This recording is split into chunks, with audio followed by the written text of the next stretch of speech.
Anita, when did you file your taxes? Right away.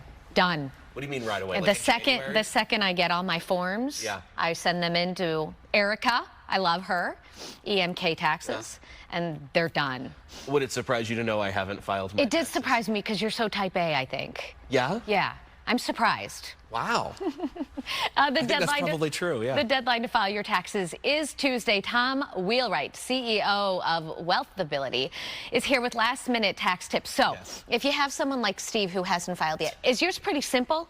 It is. It Okay. is fairly simple. What do you do?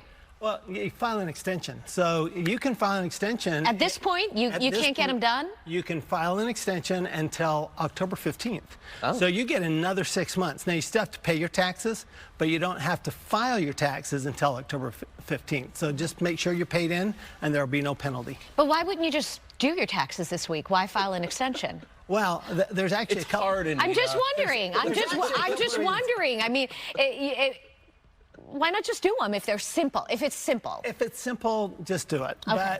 But remember that, you want to make sure you pick up all your deductions, all your credits. You got these Arizona tax credits that you can contribute still for another couple of days. You've got IRA that you can still contribute. You've got the HSA you can still contribute. So you've got things you can still do. And you might decide, well, look, I want my preparer to actually do my return when they're awake and not at 12 o'clock at night. Because everyone's working so hard. Because everybody's working so hard right now. So I actually encourage extensions. You still have to pay. Okay, you still have to make sure you pay, but you can file an extension, and it's really simple form. You mentioned there are deductions and things you can still do. Why would you still want to do them now, last minute? Well, you might go back to let's say you've got a home business, right? And you might still be looking for some of those deductions you missed. You might go through your check register. You might go through your bookkeeping and make sure that you've just got everything. And, and then sometimes you have other things coming. So there are complicated taxpayers too, like my clients, and they don't even have all their information yet.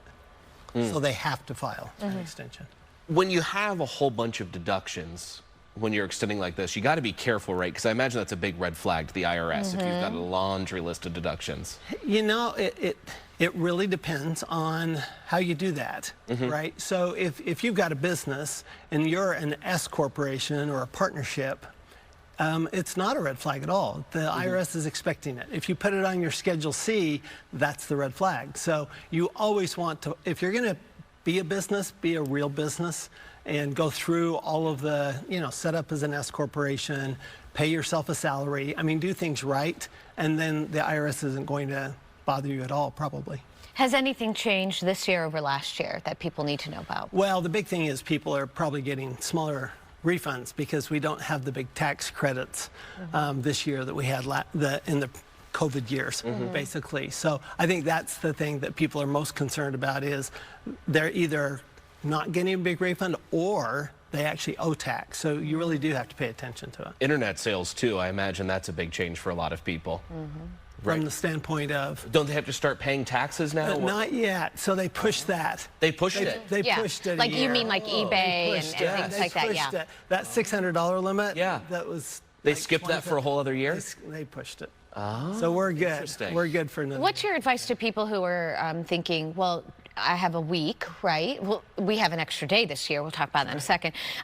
If they should try to tackle it themselves, or do they find someone to do it for them? Yeah, I think it depends, like you said, how simple is it?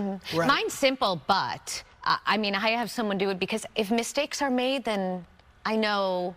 I like to blame you if there's a problem. Right. Somebody's looked at it. Yeah, you just want somebody to review, really do the work for you. And that's a personal choice, you know. If you've got a W-2 and home mortgage, it's not that hard to do your tax return, but especially with all the software that's available.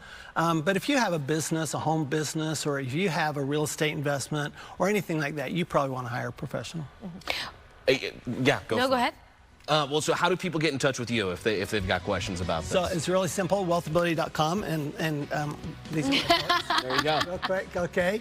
There's this. Do you pay taxes on those? I get to deduct these, and people who buy these get to deduct them if they buy them in their business, see? right? They're deductible. So this is my new one, the Win-Win Wealth Strategy, and this is my classic tax-free wealth. Great info, thank you.